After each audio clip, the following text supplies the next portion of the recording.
रेस्टार सड़क के किनारे एक छोटी सी सब्जी की दुकान लगाता था और सब्जी बेचने से ज्यादा लेट के पायल के बारे में सोचते रहता है। पायल उसकी बचपन की दोस्त थी, लेकिन अब उसकी जान बन चुकी थी। वो खुद से बोला, बस आज तो कह ही दूंगा उससे, जो होगा देखा जाएगा।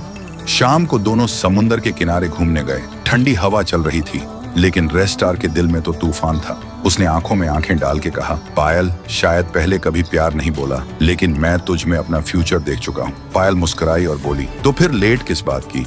मम्मी पापा से मिलने कब आएगा?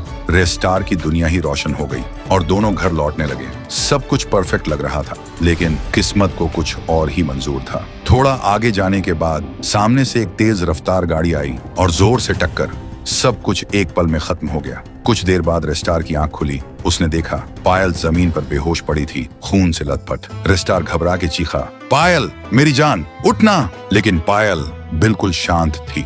वो उसे हॉस्पिटल ले आया। चेकअप के बाद डॉक्टर ने कहा, पायल के दोनों पैर काटने पड़ेंगे और वो कभी चल नहीं पाएगी। सुन के रेस्टार का दिल टूट जाता है। तभी पीछे से किसी के हंसने की आवाज आई। वो घूम के बोला, कौन है? क्यों हंस रहा है तू? लेकिन उस आदमी ने बस एक क्रीपी स्माइल दी और गाड़ी लेके वहां से निकल गया। रेस्टार तुरंत उसके पीछे भागा, लेकिन वो आदमी गायब हो चुका था। रेस्टार ने आसपास सब चेक किया। फिर एक पुराने घर के पीछे से वही हंसने की आवाज आई। वो चुपके से गया और जो देखा उसका होश उड़ गया। सामने था व्हाइट 444, एक साइको बिजनेसमैन जिसकी जिंदगी सिर्फ पैसा, पावर और कंट्रोल के आसपास घूमती थी। और अब उसका नया ऑब्सेशन था रेस्टार और पायल। रेस्टार समझ गया था पायल के एक्सीडेंट के पीछे व्हाइट 444 ही था, लेकिन जैसे ही वो आगे बढ़ा, पीछे से किसी ने उसके सिर पर जोर से वार किया। सब कुछ अंधेरा हो गया। जब होश आया, रेस्टार ने अपने आप को एक पुरानी बंद फैक्ट्री के अंदर पाया, जंजीरों से बंधा हुआ। अब सवाल ये है, व्हाइट 444 ने पायल को मारने की कोशिश क्यों की?